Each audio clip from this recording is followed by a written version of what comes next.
আপনার ভালো দেখতে পারেন এরকম বহু লোক আছে না? এই হিংসা করলে অনেক সময় বদনজর লাগে, বদনজর। আপনার ভালো কিছু হতে আরেকজনের জ্বালা পড়া শুরু হয়েছে, এর কারণে অনেক সময় মানুষ ক্ষতিগ্রস্ত হয়। বহুবার এই সূরা পড়ে তৎক্ষণাৎ একেবারে পড়ার সাথে সাথে আমি কার্যকরিতা আমার চোখে বহুবার দেখেছি, আলহামদুলিল্লাহ। নবী সাল্লাল্লাহু আলাইহি ওয়াসাল্লাম এক সাহাবীকে বলেছেন, তুমি কি জানো আজকে রাতে যে দুইটা সূরা আমার প্রতি নাজিল হয়েছে, যে আয়াতগুলো নাজিল হয়েছে, এইরকম আয়াত কোরআনে আরেকটা নাজিল হয় নাই।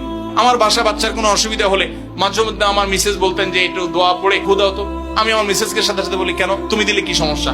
অনেক সময় বাচ্চাকে নিয়ে আসেন, হুজুর একটু তাকে দোয়া পড়ে ফু দিয়ে দেন, একটু পানি পড়ে দেন। আমরা কি দোয়া পড়ি আজকে সেটা আমি আপনাদের সামনে ফ্ল্যাশ করে দিলাম, জানিয়ে দিলাম। আপনার যদি কোনো বিপদ হয়, আজকে অনেক ভাই প্রশ্নে লিখেছেন, অনেক সময় মানুষ বলে, ভাই আমার বাচ্চাটার এই সমস্যা, আমার ওই ওয়াইফের এই সমস্যা, আমার স্বামীর এই সমস্যা, আমার এই সমস্যা, আমরা আল্লাহর কাছে আশ্রয় চাইতে জানি না। আজকে শিখে যান, এই দুইটা সূরা নাজিল হওয়ার যে প্রেক্ষাপট, সেই ঘটনা শুনলে আমাদের ঈমান আরো বেড়ে যাবে ইনশাআল্লাহ। নবী সাল্লাল্লাহু আলাইহি ওয়াসাল্লাম একবার অসুস্থ হয়ে পড়েছেন এবং অসুস্থতাটা এত মারাত্মক ছিল যে আমাদের আয়েশা রাদিয়াল্লাহু আনহা বলেছেন, অনেক কাজ তিনি করেন নাই অথচ তিনি বলতেন তিনি করেছেন, মানে তার মনে হতো তিনি করেছেন। আবার অনেক কাজ তিনি করেছেন তিনি ভুলে যেতেন, মানে এরকম একটা অবস্থা তার তৈরি হয়েছে যে স্বাভাবিক না অস্বাভাবিক, আমাদের অনেকের হয়। তখন নবী সাল্লাল্লাহু আলাইহি ওয়াসাল্লাম বিভিন্ন তখনকার যে চিকিৎসক ছিল তাদের সহযোগিতা নিয়েছেন, বিভিন্ন ট্রিটমেন্ট করেছেন, কিন্তু কোনোভাবে কোনো কাজ হচ্ছিল না। আল্লাহ রাব্বুল আলামিন তার নবী সাল্লাল্লাহু আলাইহি ওয়াসাল্লামের চিকিৎসার জন্য দুইজন ফেরেশতা পাঠিয়েছেন।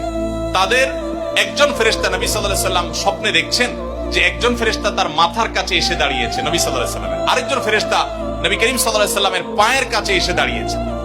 মাথার কাছে যে ফেরেশতা দাঁড়িয়েছেন, ওই ফেরেশতা পায়ের কাছে থাকা ফেরেশতাকে জিজ্ঞাসা করছিলেন যে এই লোকটার কি হয়েছে, অর্থাৎ নবী সাল্লাল্লাহু আলাইহি ওয়াসাল্লামের কি হয়েছে। তখন পায়ের কাছে থাকা ফেরেশতা খুব মনোযোগ সহকারে শুনেন, পায়ের কাছে যে ফেরেশতা দাঁড়ায় ছিলেন উনি বলতেছেন ওনাকে, অর্থাৎ আমাদের নবী সাল্লাল্লাহু আলাইহি ওয়াসাল্লামের কথা বলছেন, ওনাকে